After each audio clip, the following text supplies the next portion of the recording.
Fresh air, longer days, a chance to reset. This season, let therapy be part of your spring cleaning. Clearing mental clutter, shaking off stuckness, and building something better. Grow Therapy helps you get there. Whether it's your first time in therapy or your 15th, Grow makes it easier to find a therapist who fits you, not the other way around. They connect you with thousands of independent licensed therapists across the U.S., offering both virtual and in-person sessions, nights and weekends. You can search by what matters, like insurance, specialty, identity, or availability, and get started in as little as 2 days. And if something comes up, you can cancel up to 24 hours in advance at no cost. There are no subscriptions, no long-term commitments. You just pay per session. Grow helps you find therapy on your time. Whatever challenges you're facing, Grow Therapy is here to help. Grow accepts over 100 insurance plans, including Medicaid in some states. Sessions average about $21 with insurance, and some pay as little as $0 depending on their plan. Visit growtherapy.com/booknow to get started. That's growtherapy.com/booknow. growtherapy.com/booknow.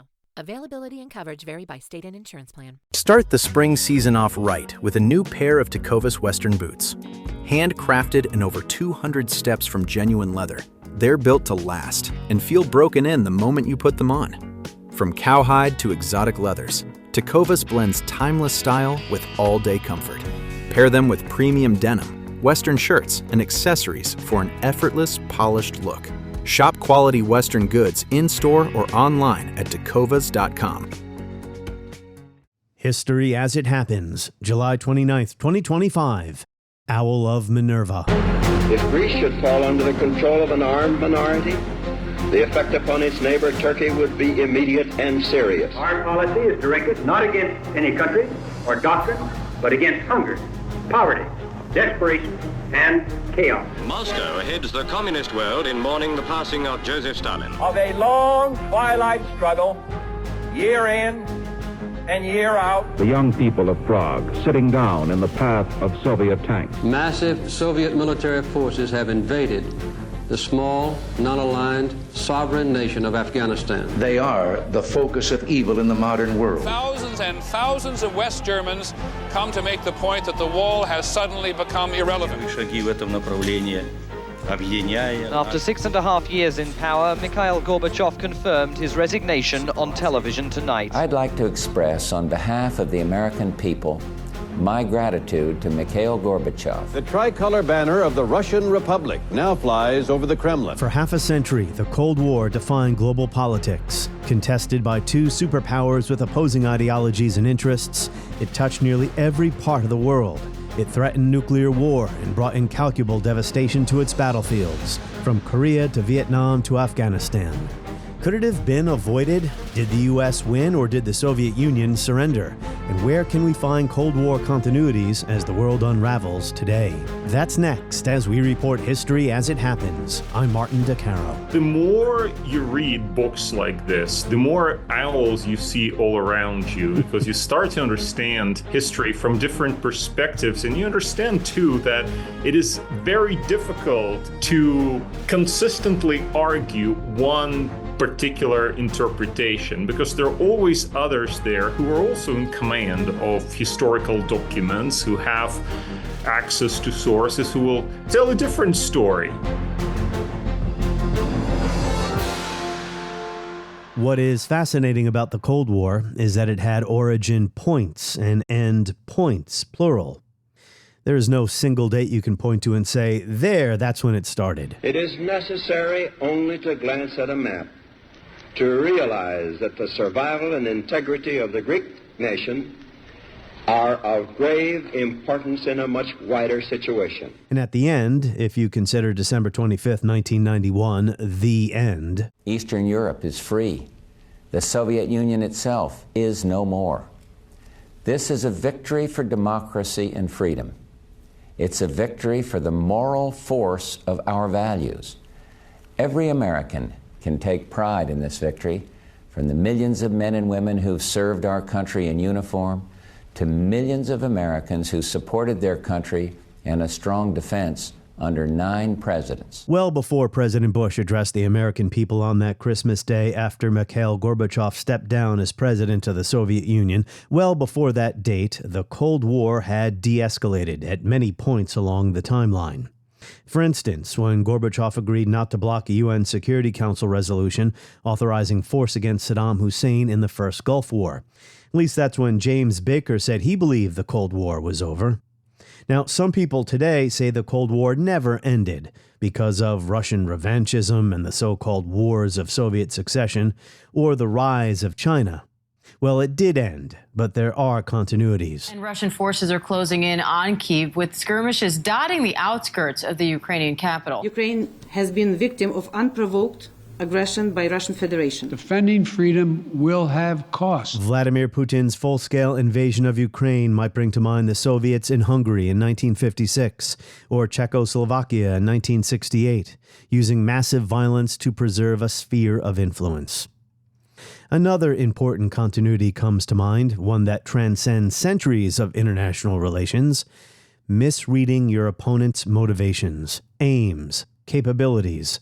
All throughout the Cold War, Cold Warriors got these wrong. But it would also be wrong to chalk up this globe-defining conflict as just a big misunderstanding. In the conclusion of his terrific new book, The World of the Cold War, 1945 to 1991, historian Vladislav Zubok writes, "The triumphalism of the liberal order and the mislearned or unlearned lessons from the past appear self-evident 30 years after the end of the Cold War. At the same time," he writes, "it would be another folly, perhaps the ultimate one, to assume that at any time in any country a new generation of political leaders can avoid the mistakes of the past purely by being excellent students of history. There is no perfect knowledge or universal theory about how and why things may go wrong in international relations.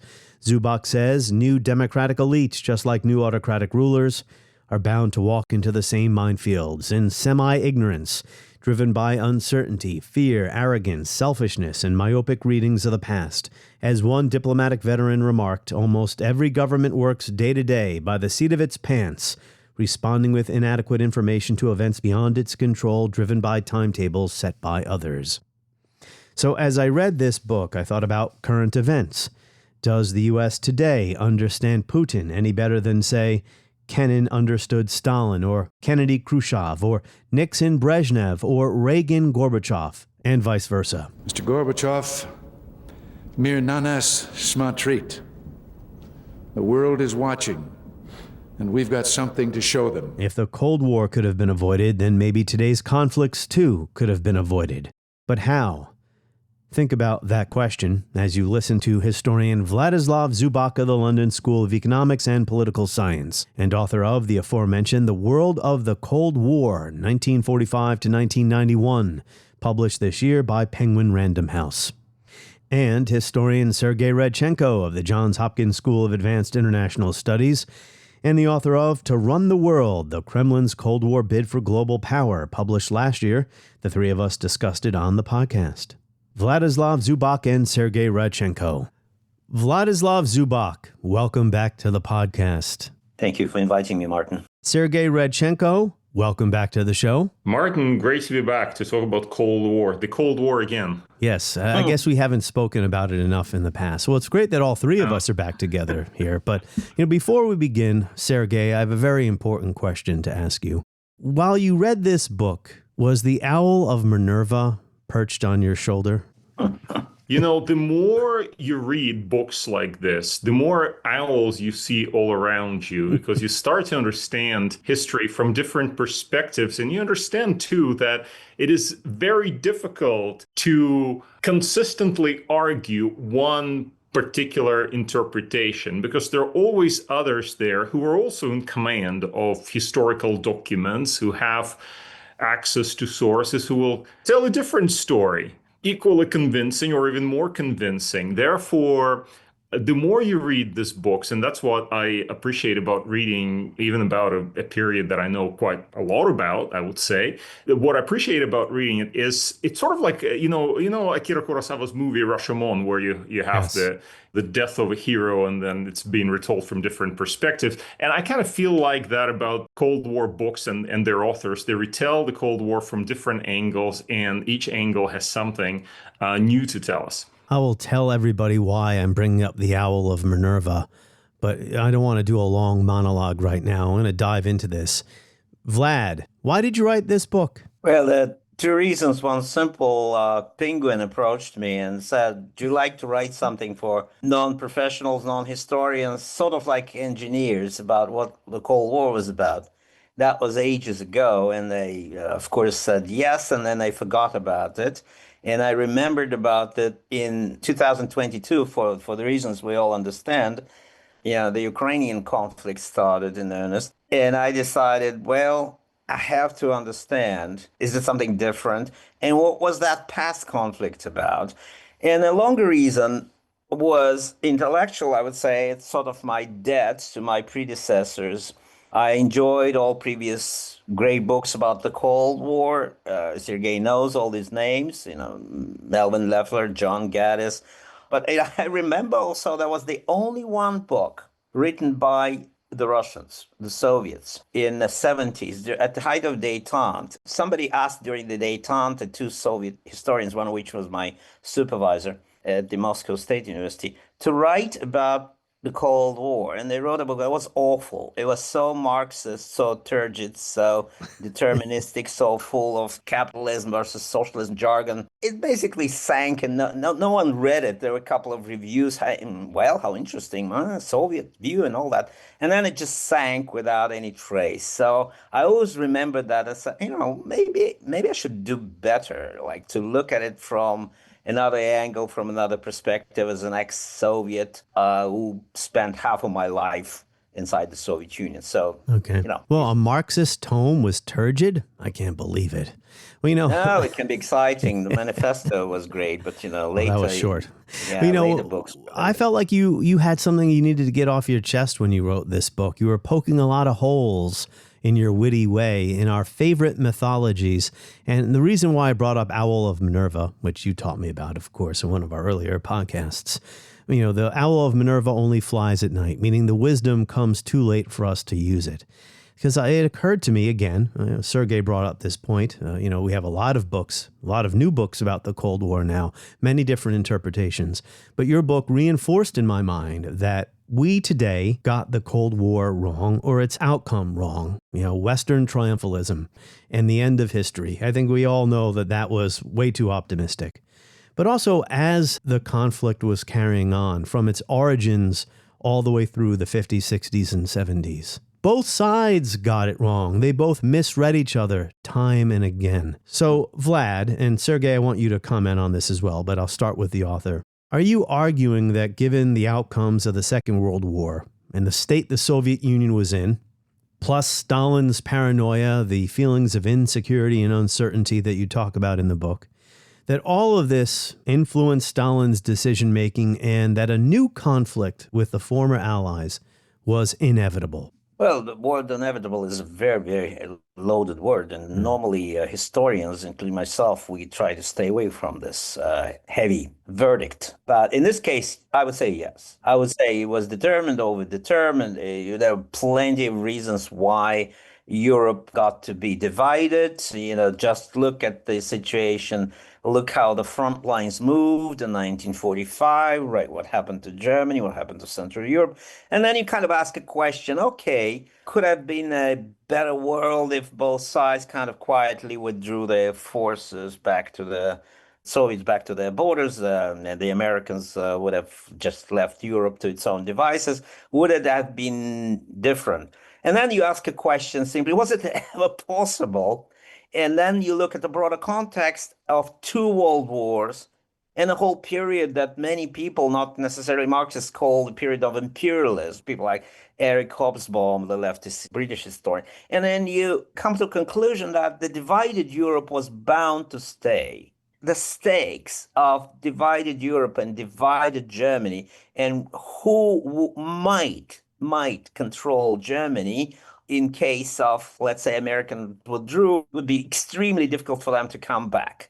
If the Russians or the Soviets withdrew, it was easier, much easier for them to return to Berlin at some point of their decision. So you kind of play with these ideas and you decide, okay, it's almost deterministic. It's determined that the divided Europe was bound to stay until some kind of either compromise or some architecture, security architecture would emerge. And it never did.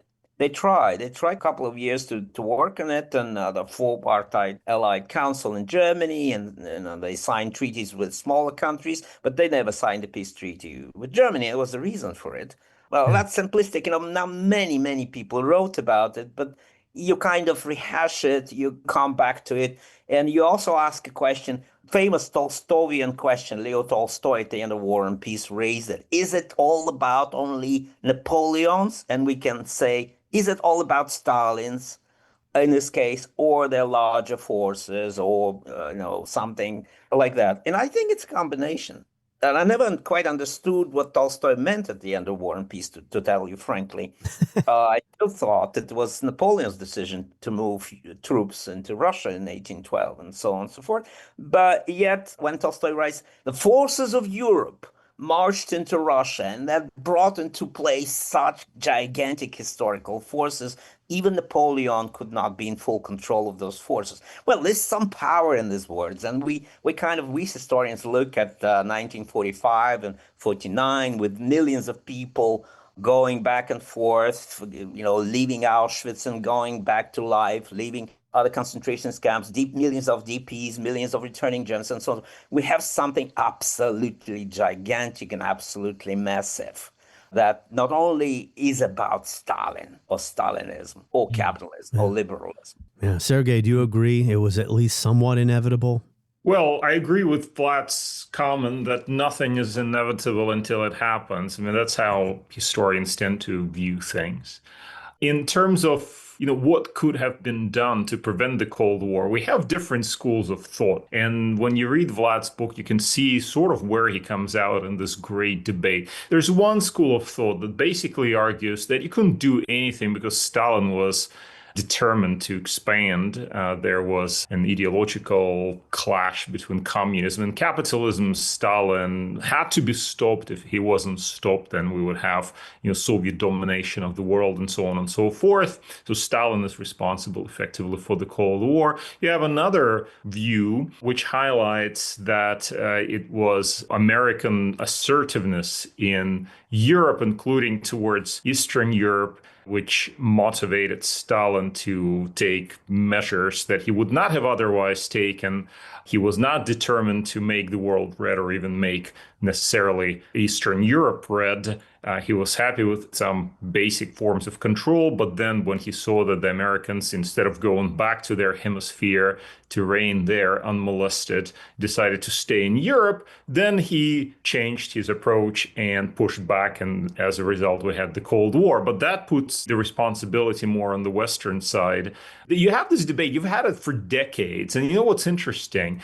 At this point, I'm coming to this fresh after, as you know, Martin, after my own book, where I investigated this question in depth and, looked at all these documents and look at all the Stalin papers. And by the way, we have Stalin, they're online now. It's fantastic. Stalin papers have been scanned. You can actually read them, and there are tens of thousands of, I don't know how many of these papers there. You can just read them, and they're really quite interesting. And the crazy archival historian in me always sort of feels encouraged. Oh, I'll just find that one piece of, true evidence that will tell us all about what Stalin actually thought. But it turns out it's never like this. It's never like that. And no matter how much we'll look into this and how much all the historians have looked into this over the last, certainly since the Cold War records opened in the early 1990s, Vlad has been doing this for decades. I've also done it for many, many years.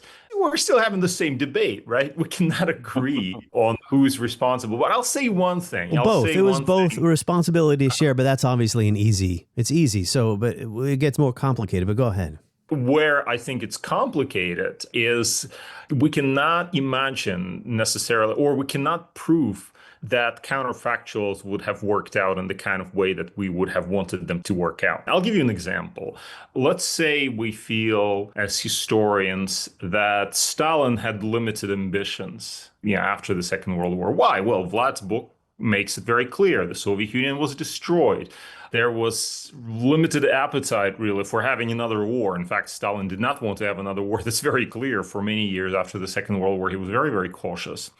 Under those circumstances, you might argue the policy of containment, i.e. pushing back on the Soviet Union, that it provoked the Cold War unnecessarily, and that if we only just left Stalin to chew on bits and pieces of Eastern Europe, yes, this would be very sad for people of Poland or Romania or Hungary, but, we would have avoided the Cold War. You could make this argument. However, here's where it becomes complicated.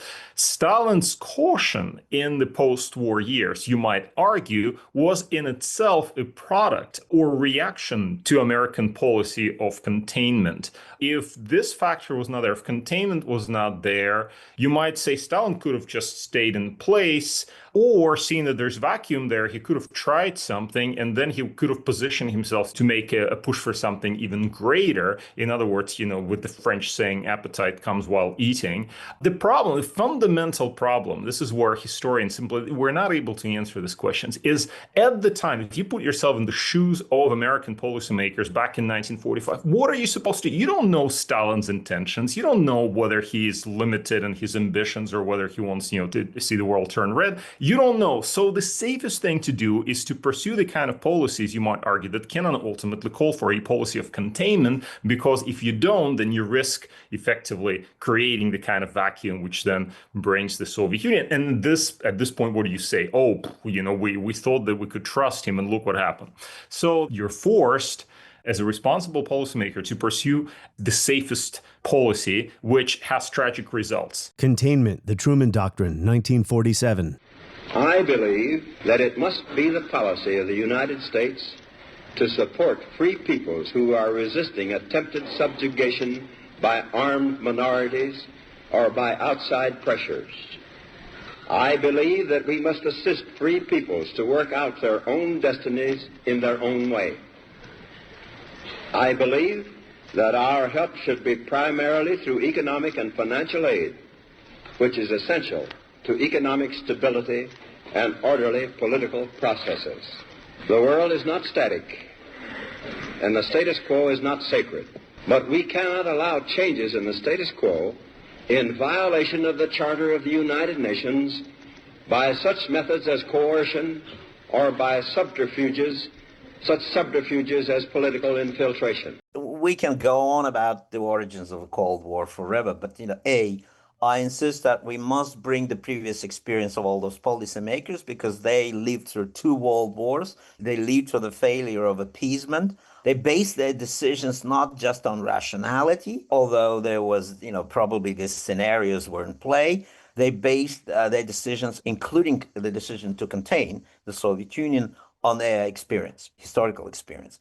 Well, it's fascinating that between 1945 and, let's say, even 48, 49, even 49, I would say before the Korean War, the world was in flux. And of course, Americans coined the term the Cold War, but was it really the Cold War? The situation in Europe was much more fluid. Americans were demilitarizing repeatedly. Stalin had to demilitarize because he needed all the hands in the world to rebuild Soviet economy. Soviet army was being diminished and built down and so on and so forth. All that created all kinds of opportunities. And peace treaties were reached, and all kinds of cooperation continued in Germany. So you may say, what would have happened if Americans were a little bit less belligerent in their rhetoric? And then comes the question of American domestic politics. In my view, and there's a lot of literature on this, but you have to bring it to this, because American domestic politics is a crucial moment when Americans had to do something new. And in this case was a gigantic choice to become a global power, to stay in Europe, to stay in Germany. That required a lot of domestic kind of massaging, and the public had to be scared. All kind of stuff had to be done. So if we bring domestic politics into the origins of the Cold War, it becomes much more clear that Americans could not be subtle. They had to choose a policy of just bludgeoning those Soviets, the Russians, on its head, because they needed appropriations. They needed appropriations to stay in Europe. They needed the Marshall Plan, above all, to save Western Europe, to the chagrin of the Poles and the Czechs. But no matter no matter what would have happened, it would have been to the chagrin of the Poles and the Czechs, because the Russians had no particular intention to withdraw, except in Czechoslovakia they did. They withdrew their troops from Czechoslovakia. But as long as Americans planned to save Europe, and they had millions of reasons to save their part of Europe that they still could control through the Marshall Plan, through NATO, and so on and so forth, there was no way Stalin and the Red Army would have withdrawn back to the Soviet borders. There was just no way. And again, why? History. You go back to the 40s, 30s, and you begin to understand the deterministic part of that history. Both sides had plenty of historical lessons not to budge. It's fascinating that we're still debating the starting points, plural, of the Cold War. You can say that the origins are in 1941, when Hitler invaded the Soviet Union. Stalin had been fooled by Hitler, and he would never allow something like that to happen again. He needed his buffer zone. So I said inevitable. In Germany, yes. Whether the Cold War had to become a global conflict, I'm not sure that was inevitable. But some conflict over Germany where the armies met in 1945 did seem inevitable. This is a very long setup here. I'm going to stop talking in a second. I want to talk about some off-ramps, though, because it does appear that the Cold War could have been avoided, even though I just said it was inevitable. Something can be inevitable and unnecessary at the same time. So page 70 of your book, Vlad. I'm like in the class, open your page 70 or 17. 70, right. 70. All of us, open page 70. 70. This is really amazing. I had to read this paragraph several times to make sure I got it. Because I'm like, wait, this seems pretty important. Stalin seemed ready to allow delegations from the so-called people's democracies, Eastern Europe, to discuss possibly joining the Marshall Plan, American assistance, at a meeting in Paris in 1947. But at the very last moment, Stalin receives intelligence from his spies in London that, as you say here, corroborated his worst suspicions that the Anglo-Americans were plotting to create a European bloc against the Soviet Union. So that's it. Sorry, you can't join the Marshall Plan. The Eastern European countries were interested. Stalin forbid them. Whoa, wow, that's big. Was this intelligence correct? Might have this been a way to avoid a Cold War? Had Stalin's spies told him something different? I slightly disagree here with Vlad, and that will, set up for a good discussion. Not with the narrative in terms of what actually happened. Yes, we know that Stalin considered it. They went to Paris, and then they pulled out because Stalin was worried about the penetration of the American dollar. If he was more foresighted, he should have accepted, because this would have bankrupted the United States, so the argument goes, or would have made it much more difficult for the United States. But he was not the kind of person who would allow this sort of thing. He suspected that the Americans had evil designs and wanted to dominate Eastern Europe and potentially even the USSR itself. But here's where it becomes slightly complicated. So what I would like to mention is the period before Marshall's speech. Thus, a very serious situation is rapidly developing, which bodes no good for the world. The modern system of the division of labor, upon which the exchange of products is based, is in danger of breaking down. The truth of the matter is that Europe's requirements for the next 3 or 4 years of foreign food and other essential products, principally from America, are so much greater than her present ability to pay that she must have substantial additional help or face economic, social, and political deterioration of a very grave character. Before that, you have a gradual change in the way that the Soviets approach their Eastern European satellites. And here's where the debate is. The debate is basically, at which point does Stalin decide to Sovietize, brutally Sovietize Eastern Europe? Norman Naimark, for example, writes about this. It's a very interesting question, because you might argue that from the start he did not have this intention. Yeah, he wanted some kind of democratic fronts where the communists would be part of a coalition, but he did not want to necessarily brutally communize everything and turn them into little Soviet unions. But in the spring of 1947, you already start perceiving change in Stalin's approach. One piece of evidence, which I found very interesting, has to do with Greece. Because in Greece, Stalin had agreed with Churchill that he would not support the Greek communists, or that he would basically leave Greece to Britain. And he actually carried out his promise for a time. He did not support the Greek communists. But then as we progress, we get into 1946, 47. By the spring of 1947, he is having secret meetings with Greek communists and he's supplying them with weapons, which is telling because that shows that this idea that he previously had of avoiding the Cold War, great power cooperation, et cetera, that is not happening. So this actually was before the Marshall Plan. This was before the Marshall announcement. This was after Truman Doctrine announcement. In other words, a lot of these things chronologically do not really align. So I would say that Stalin already started to bring down the fist and started planning actually for what ultimately turned out to be the Common Forum meeting where his Lieutenant Zhdanov announced the formation of two blocks before the Marshall Plan. Why? I can only offer a potential explanation, and that is that Stalin realized that his various coalitions with communists and whatever could not actually hold power by democratic means. And he decided that in order to really hold power in Eastern Europe, you have to really crack down. You have to communize those societies. Otherwise, people will not choose communism voluntarily. And this was already becoming clear by early 1947. Well, Vlad, maybe there is a problem with my question, assuming that had the Marshall Plan penetrated Eastern Europe, that Soviet domination might have been avoided and a Cold War might have been avoided. Why don't you pick it up from there? Soviet domination could not have been avoided, but the debate is also about what forms this domination could have taken. It could have been an open sphere of influence, more or less soft domination to the extent Stalin was capable of anything soft, which, of course, we should doubt. After the Marshall Plan, and particularly later when NATO came into play, Stalin's domination became the domination of steel with, very heavy fist fell on the countries of Eastern Europe. And the word acceleration comes to mind, just throw out all the potential enemies. We are really talking about gradualism versus watershed moment when we talked about 47. And reacting a little bit to what Sergey said, yeah, of course, Stalin thought about this or that. He thought about the possibility of Comintern. Stalin wouldn't have been Stalin if he hadn't thought all the time about worst case scenarios. But he, at the same time, reacted to realities. Being paranoid, he also reacted to realities. And the reality was, it's one thing to dominate in Eastern and Central Europe when you don't have Americans there.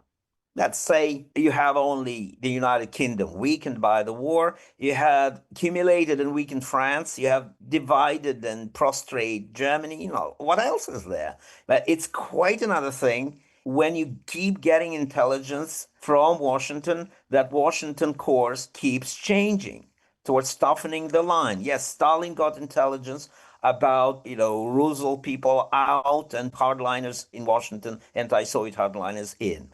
Then he read Kennan's long telegram. And then, of course, Kennan's article in 47 in Foreign Affairs, which was translated into Russian. Even earlier, James Burns, Secretary of State, gave a speech in Stuttgart appealing to Germans and telling them, we're staying, don't worry, we'll not let you down. In what sense? Vis-a-vis the Russians, obviously. So they're cropping up signals that both powers are testing each other. And there was a tit-for-tat game that inevitably was leading to narrowing of perspectives, to some kind of tunnel vision, when all kinds of worst-case fears began to turn up, on this giant screen, alarms and all that. You get to the Marshall Plan, but still, what I think is remarkable that even at that moment, because of economic and financial pressure of post-war misery and the difficulty of keeping Eastern Europe in Soviet sphere without giving them at least some money, at least some resources, Stalin was prepared still to consider American assistance. Wow. Unless this assistance would take the form of strings attached, blocks and all that. And Martin, you asked me about whether intelligence was correct. Yes, it was correct. There were conversations between the British and the Americans, but of course, Stalin again interpreted it in the way Stalin interpreted every intelligence, by just leapfrogging across several sort of phases and stages towards the finality of it.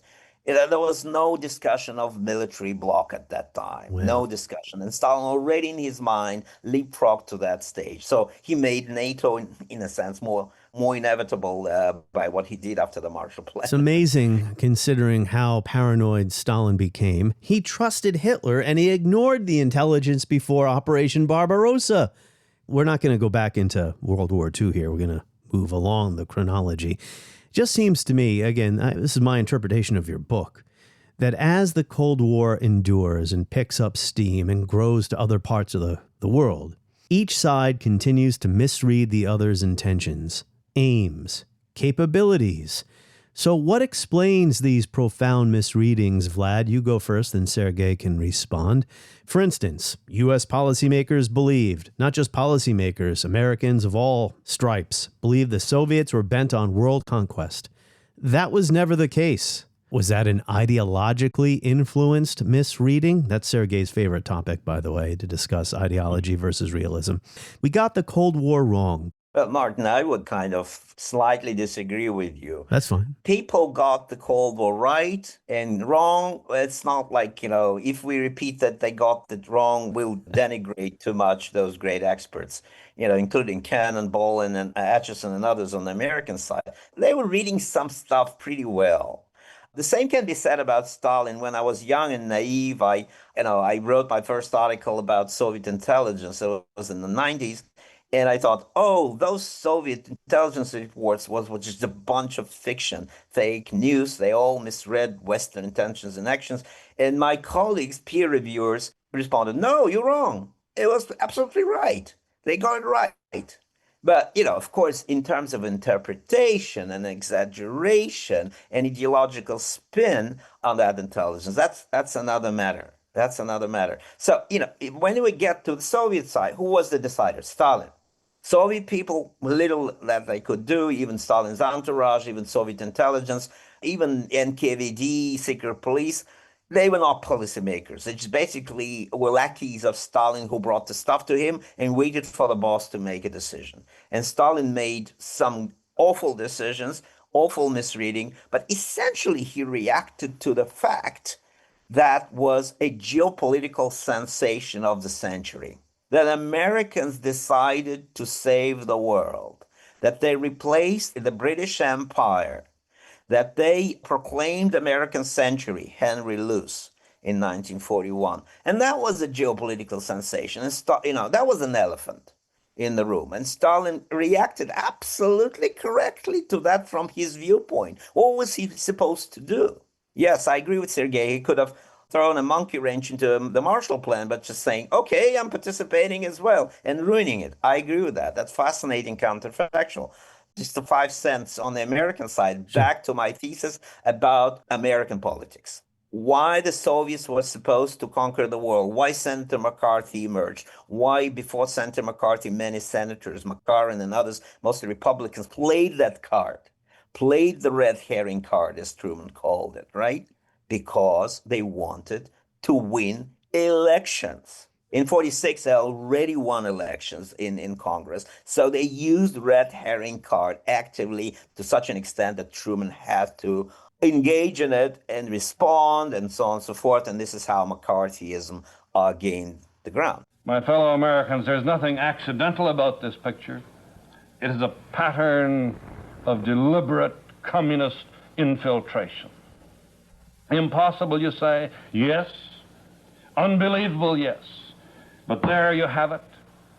It is all a matter of cold record. Yeah, domestic politics is so important when understanding foreign policy. But as the Cold War continues into the 50s and 60s, and Stalin is long dead, even into the 70s, there's this idea, Sergey, on the U.S. side, to repose my question, that the Soviets were bent on world conquest. That was never the case. Yeah. So, Martin, just to add, I think, first of all, I completely agree with Vlad here on this question of domestic politics, especially in the United States. In fact, the more you read about the Cold War, the more you realize that some of the key decisions were actually a function of American domestic politics more than anything else. I came to this conclusion while I was working on the détente era, because that's the 1970s. A lot has been written, and I realize we're jumping forward quite a bit, but that's okay. We should jump forward. Nevertheless, we should probably leave Stalin alone at this point. Looking at the 1970s, there are all these theories as to why détente fell apart, and you might say, well, this was because the Soviets were pursuing conflicts, expansionist policies in Africa, or they were doing something in the Middle East or in Vietnam and Southeast Asia. But then you realize still that fundamentally in the United States, there was a view of the Soviet Union as an adversary. This view was widely shared by the elites, but also held by the public. And those political actors who would play that particular card in order to attain political power or to undermine their opponents. Think about the Cuban Missile Crisis just briefly. Vlad talks about it in the book.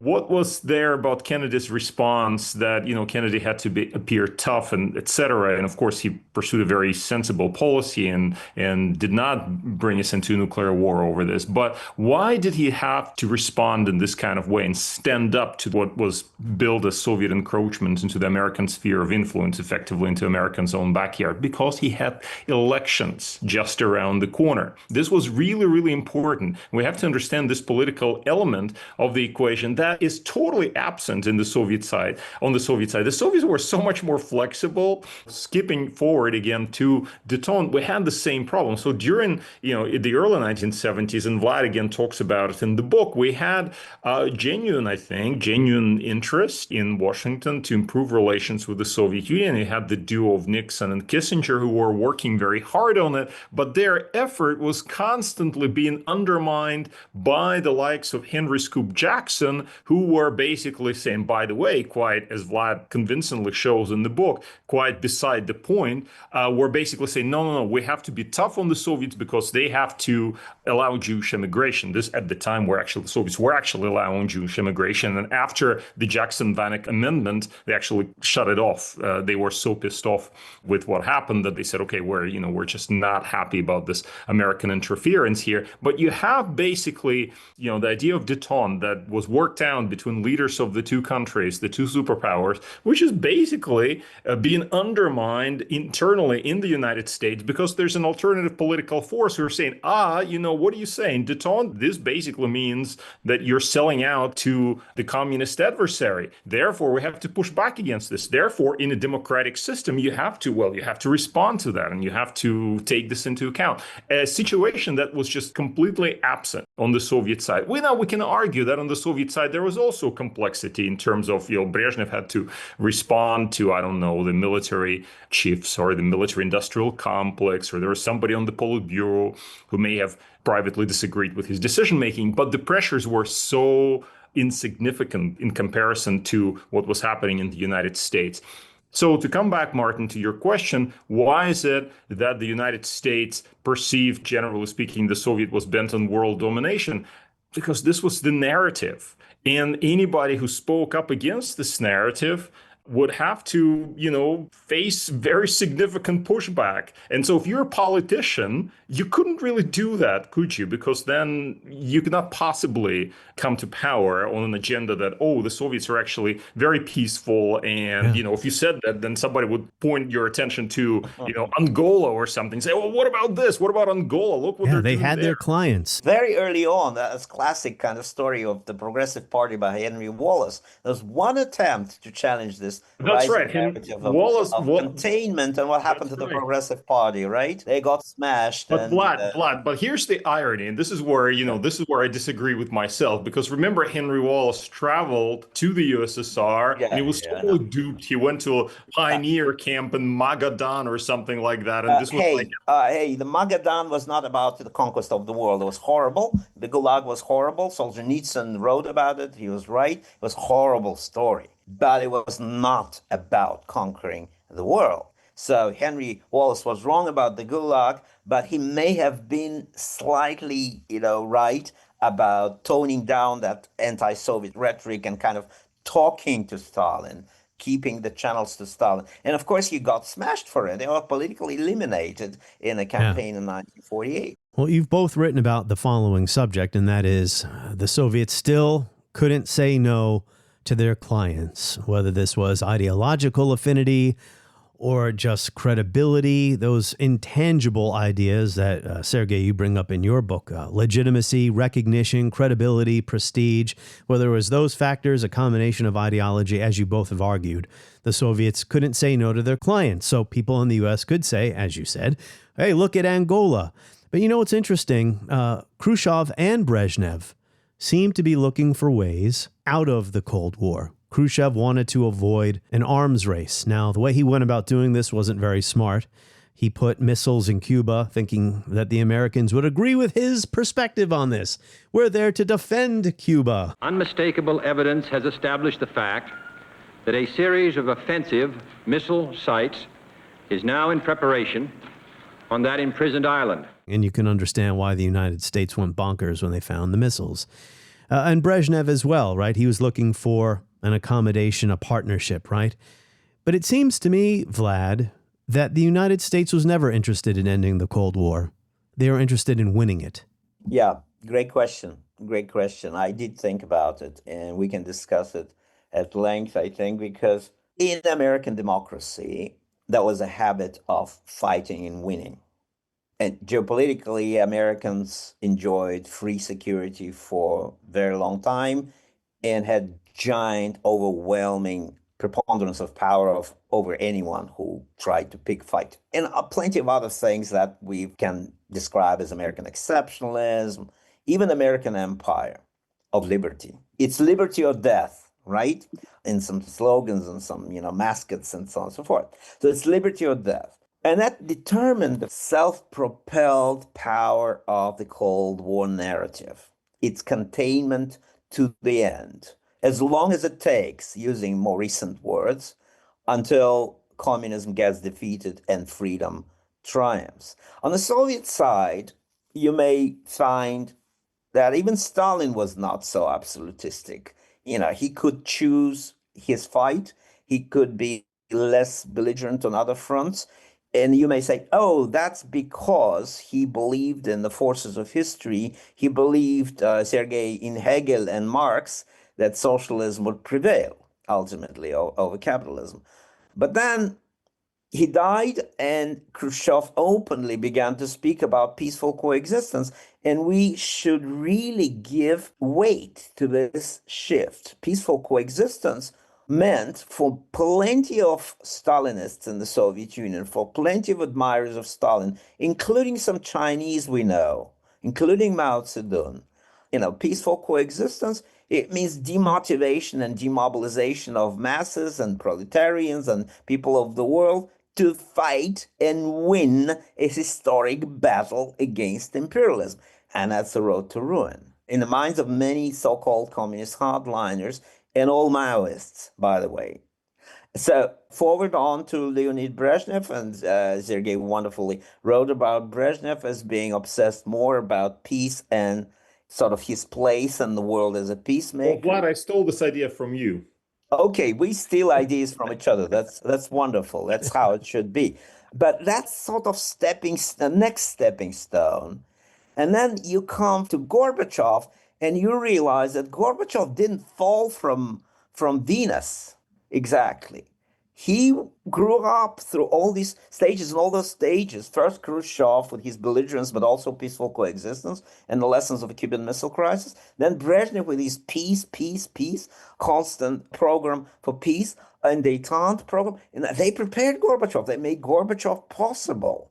So in the first several years of Gorbachev, until, all began to fall down, including the Berlin Wall, everybody thought, oh, it's just, back to the early Brezhnev. We have on the Soviet side amazing development, erosion of real communist faith in history, and increasing pretension that somehow this kind of peaceful coexistence will give us more time to show that socialism can win by its own natural development. And then, but of course, in the middle of that road, people began to see that capitalism was winning on its own, and socialism was a giant fiasco, economically and ideologically and all that. So that happened around 1968, by the way, and in the early 70s it continued. So that sort of inflection point is as hugely important as decolonization,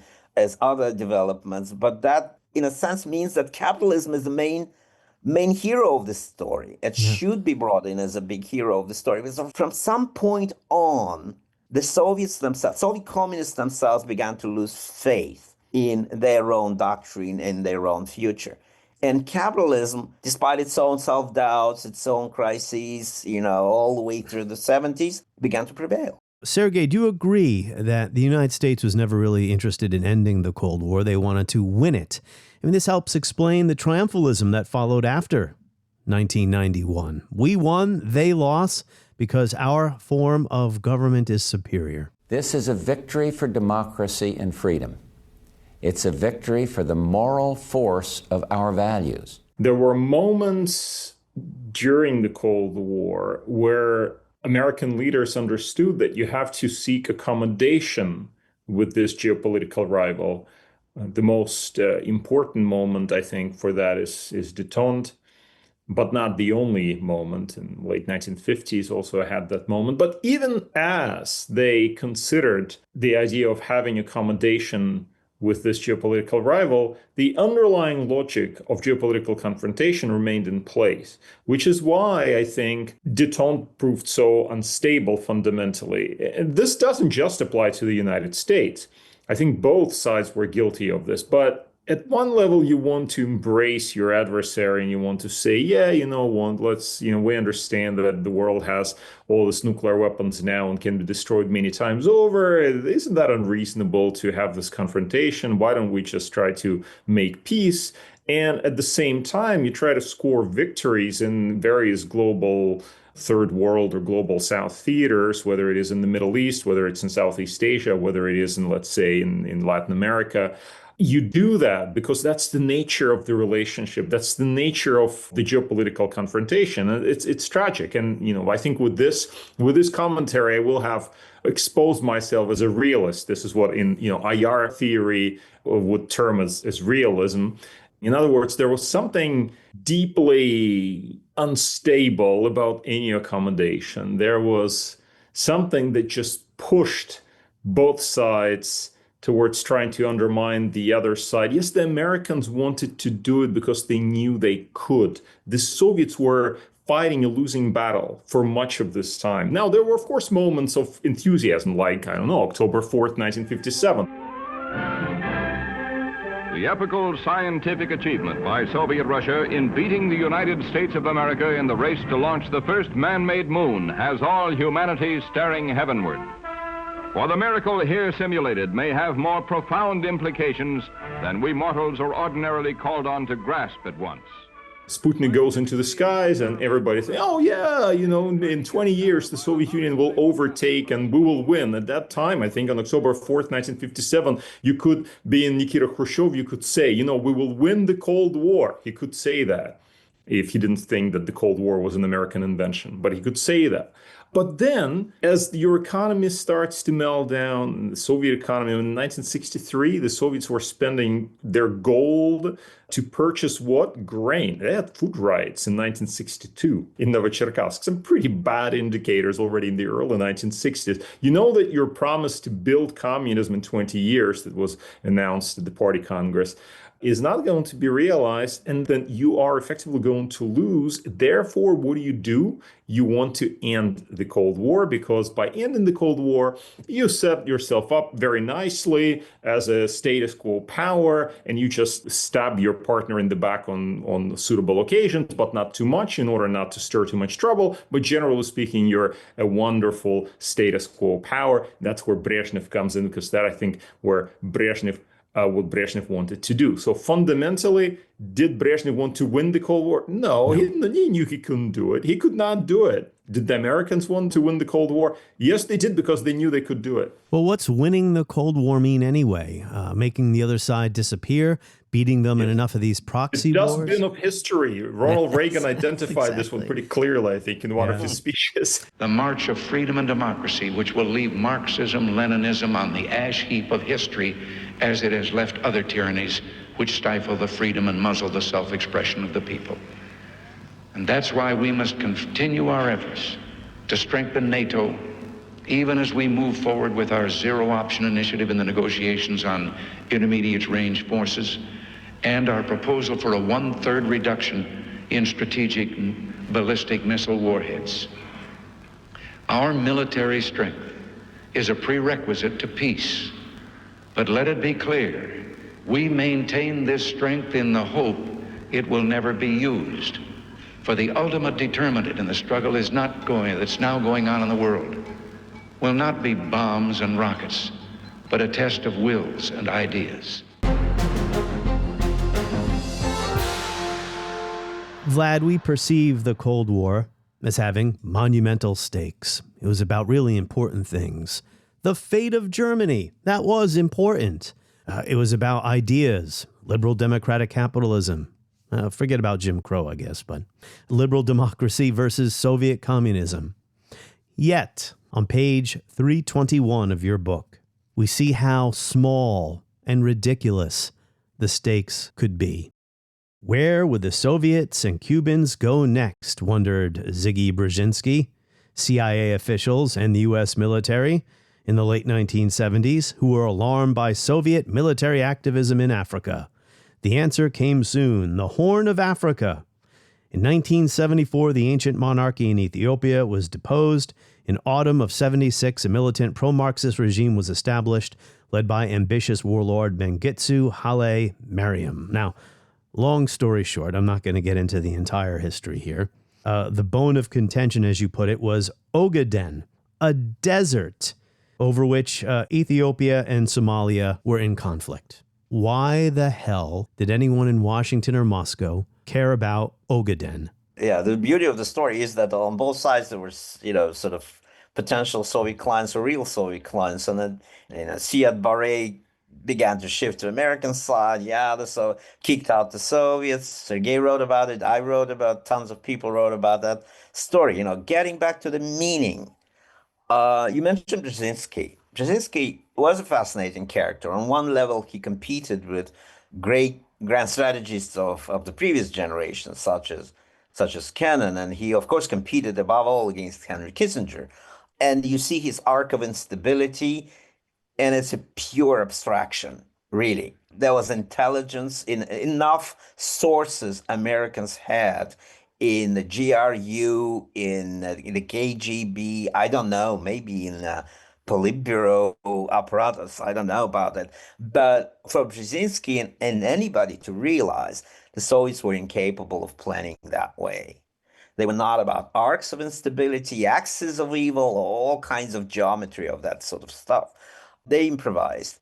If it's true, then you should welcome them getting into this morass, squandering their resources, and you get to this. And Brzezinski got to this, remarkably, a little bit later in 1979, when he saw the Soviets sort of getting sucked into Afghanistan after so-called democratic Saur revolution of April 78. Afghanistan was a neutral country. Both Americans and Soviets tried to pull it to their side, but then ultimately gave up and said, no, let's it stay. This pile of stones and mountains should stay neutral for the better of humanity. And then all of a sudden, the Soviets were getting sucked into it for ideological, bureaucratic, and other reasons. And the same guy, Brzezinski, begins to think, hey, it might be a potential Vietnam for the Soviets. So where's real Brzezinski? Well, it's a question of all individuals, they can have different schemes at different times and being opportunistic. But if we move again back to American domestic policy, Carter was getting badgered by the Republicans, and Reagan was around, and so-called Committee of Present Danger was around, and Carter was perceived as increasingly weak in foreign policy. So it was another cycle of American domestic policy when détente was on its last legs. Anybody who was aspiring to become the next political leader bashed détente in any way possible, and the evil Soviet regime and all that. So in that situation, anybody would take it into account. So I guess it was the time when détente was careening down. It was impossible to save it. And people on the American side were jumping off that boat of détente and trying to find another course. And guess what? This course was the same old course, waging and winning the Cold War, because we have principles. We're Empire of Liberty. We are for freedom, and we'll win it, because freedom always wins. Yeah, so who cares who controls Ogaden? Well, the way you put it, it matters for prestige, credibility, legitimacy. Prestige. Yeah. So Sergey, you see what I'm getting at here. At times, the Cold War, in retrospect, well, actually at the time, could seem so ridiculous. Ogaden or Reagan in Grenada, as if this tiny, harmless island is going to be the sea of Soviet influence in the Caribbean. Grenada, we were told, was a friendly island paradise for tourism. Well, it wasn't. It was a Soviet-Cuban colony being readied as a major military bastion to export terror and undermine democracy. We got there just in time. This issue of credibility that we just alluded to is enormously important. And it's important equally, by the way, for the Soviet Union. And that's something that Vlad also emphasizes in the book.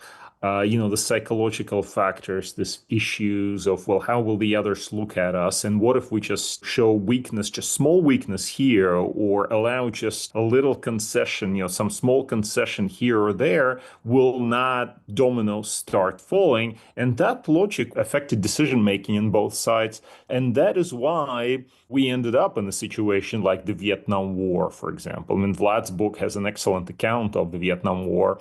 When I was writing about the same thing, one thought kept coming, just spinning in my head. What if the Americans did not get bogged down in Vietnam, and, the Vietnamese communists triumphed in South Vietnam, but they also planned to spread revolution into Thailand, et cetera, et cetera, et cetera. What would have happened? The road's not taken, the things we can never know. They didn't come out this way because the Americans worried about their credibility. They didn't come out that way because the Soviets worried about their credibility, and they got stuck in these places. They got stuck and they fought out these costly wars, costly for them as superpowers, but even more costly for the poor populations of these poor countries that were subjected to these brutalities, whether it's Afghanistan or Vietnam. Yeah. What if they didn't? And I don't know how to answer this, because, you could actually construct an argument which actually would give force to the domino theory and say, well, then dominoes would continue falling, and then where do you stop, etc. In other words, it's extremely difficult. As a historian, it's just very difficult to answer those questions. A great friend, Fred Logeval, writes about Kennedy and the Vietnam War, wonderful books. And he argued quite a while ago that Johnson had no way of turning down that issue of South Vietnam, because that would have damaged his credibility, and by damaging his personal credibility, that would have jeopardized his great society, which ultimately failed, we know. Exactly, because of what happened. Not only Soviet communism failed, but the American Great Society also failed. No, Vlad, here's where the difficulty is, and this is what I'm saying, what I'm trying to, allude to. I don't want to say that, the domino theory was correct, because I simply don't know. I'm on a very agnostic position here. The problem is this. You look at the documents now from the other side, and you see that actually there was, for example, in Hanoi, an intention to promote revolution in Southeast Asia. So the answer to this is, should it be so what? So what if they promoted it and they just got mired, and maybe we would have the kind of situation we got in 1979 with the Sino-Vietnamese conflict. In other words, they all so much hate each other. Yeah. America simply did not need to get involved in this morass. It just needed to stay out, and they would sort themselves out. That is part of the answer. But if you're a superpower and you're looking at the situation in the middle of the Cold War, you think, well, the risks are too large for us. What happens if our clients and our allies fall? Then who knows what happens next? then maybe, Japan will fall or somebody else, and then, we'll lose the Cold War, and that would not be so good. But the other side of that coin, the credibility coin, I think credibility was more important to Johnson in 65 than falling dominoes. Our allies start to question not credibility, they question your sanity. You're actually hurting your credibility by persisting along this route because the war was a mistake. We warned you it was going to be a mistake. You didn't need to do this to uphold American credibility. You're actually hurting American credibility because you cannot demonstrate that you know the difference between a core national interest and a peripheral one. Vietnam was a peripheral interest, and that's the moral of the story here. Ogaden. It becomes almost the central story of our discussion. Ogaden. Was it all about Ogaden? But Martin, here's where it becomes interesting, because then you have to make those calls. What is peripheral and what is core? And Korea, for example, was very much peripheral to American interests, you might argue, in 1950, and yet the Americans got involved there. And then as a result, we have very prosperous and nice South Korea. If the Americans did not get involved there, we would have Korea under a communist regime. So so that is where it's complicated, right? Because if you basically rule everything out and say everything is peripheral here, we're not going to get involved in Koreas and Vietnams and all those places, then where do you get involved? Maybe just only Germany. By the way, we face the same problem today, right? Is Ukraine a peripheral issue for the United States? An argument can be made that it's peripheral, it's not core. Another argument can be made that actually it is very much core, and that's part of the debate that we have in the United States today. We look back on the past as discrete eras. There was a Cold War, and then there's something after that, and then something after that. I mean, if we're looking at Eastern Europe now, the continuities matter more. Russian imperialism, notions of insecurity. But I guess really I wanted to wrap up on how the West has misread their victory in the Cold War. My verdict here, after reading yet another book, Vlad, your book, yet another book about the Cold War, is that sure, the United States won, but it's because the Soviet Union surrendered. One of the most important decisions of the 20th century was made by Mikhail Gorbachev when he told the Eastern European satellites, "You're on your own." But without that decision, the Cold War does not end the way it does. And without Eastern Europe, that's kind of the Soviet Union's raison d'etre, right? We talked about these peripheries, but Germany and Eastern Europe was always the most important. And Gorbachev, he surrendered, did not want to send in the tanks, was not going to be a repeat of Germany in the 50s, Hungary in 56, Czechoslovakia in 68, almost Poland in 1980 or whenever it was when they declared martial law. Absolutely. That's a generational kind of narrative for Gorbachev. Gorbachev was not exactly part of what I call, not me, but many people called enlightened apparatchiks, those people who were sincerely believing in socialism, but a different kind of socialism, idealized kind of socialism.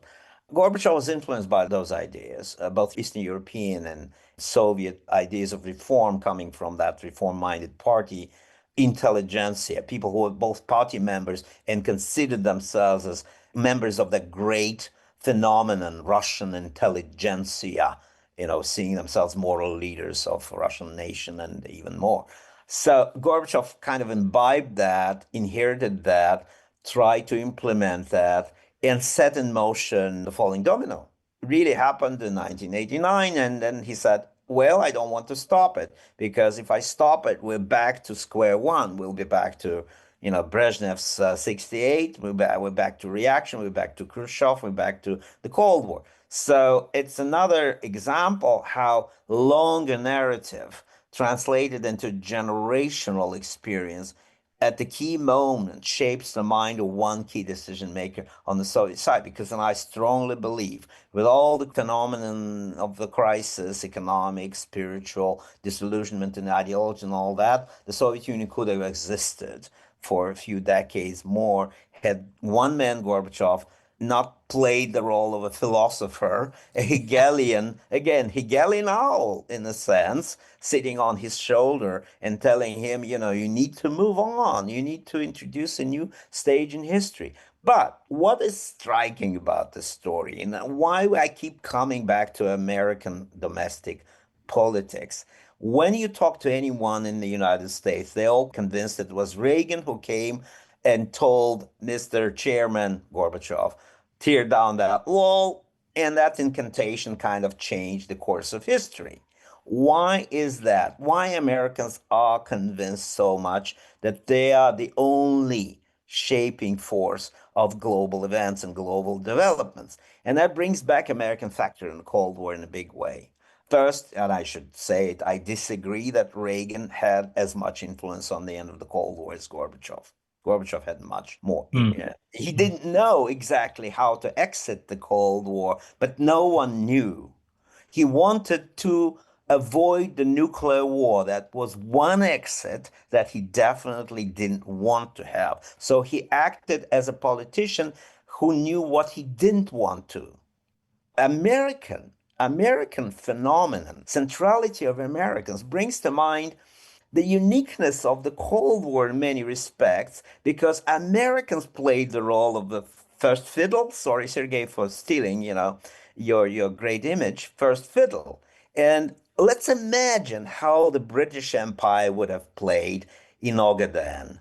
British Empire had its own foolish moments in Africa. I know that, of course, a scramble for Africa and all that. But let's suppose the British had more propensity for divide and conquer, choosing kind of local guys controlling each other and just coming as mediators and conquering all subcontinents, like India, for instance, right? Or fighting against slavery and as a result dominating the Atlantic. That's the British way. Americans are very different.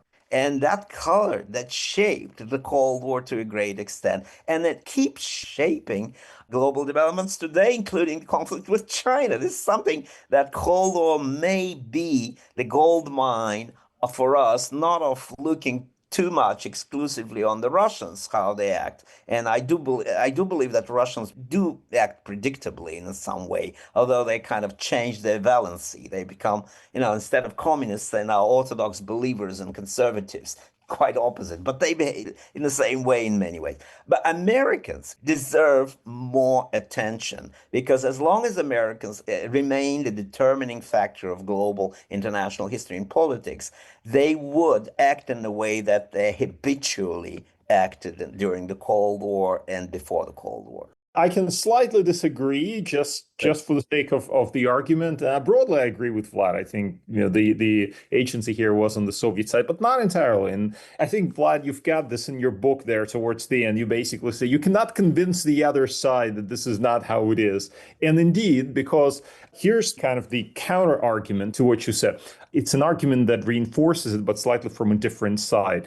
The Soviet system was not working. And as you say in the book, already by the late 60s, things were starting to fall apart. They knew that. Burden of Eastern Europe was unsustainable.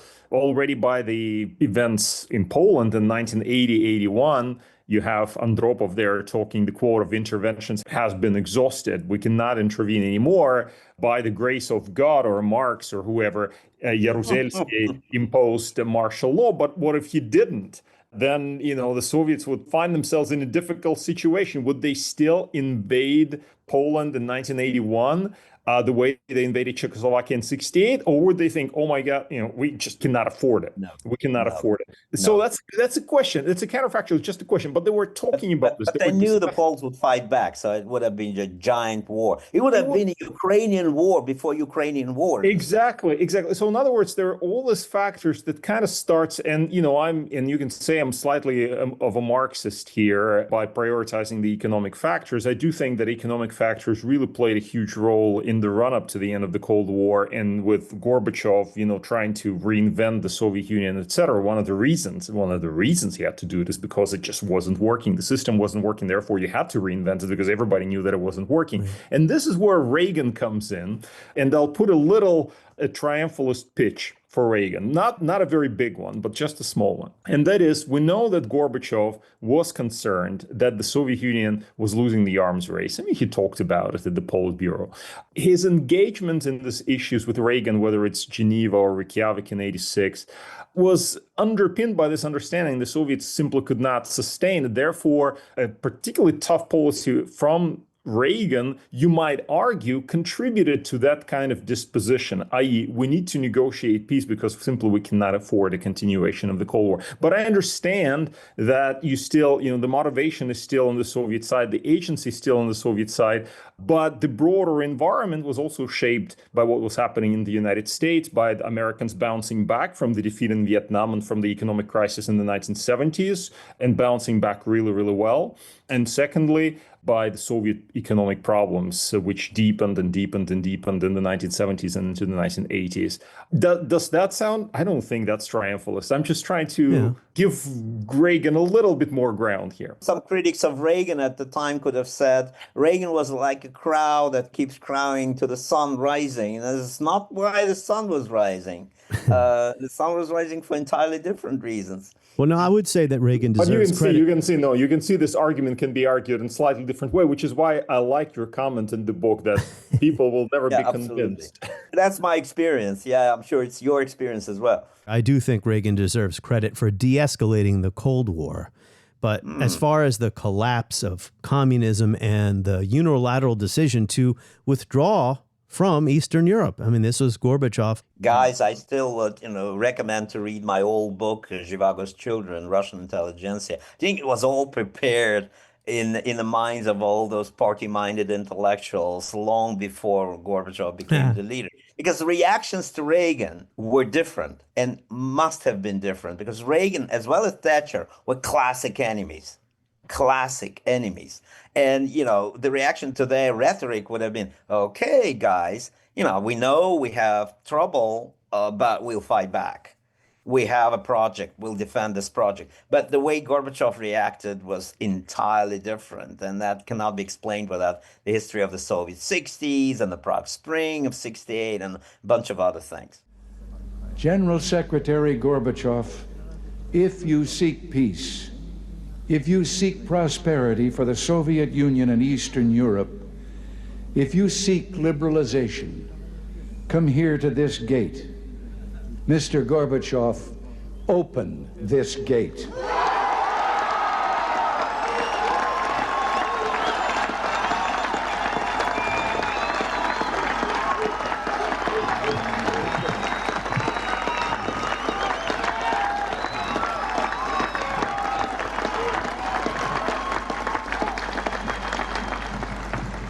Mr. Gorbachev, tear down this wall.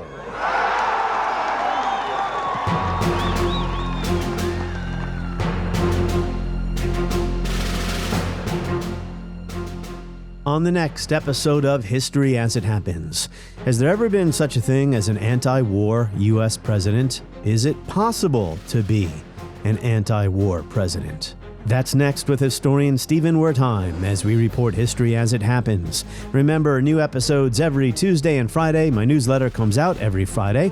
You can sign up at historyasithappens.com or just go to Substack and search for History as It Happens.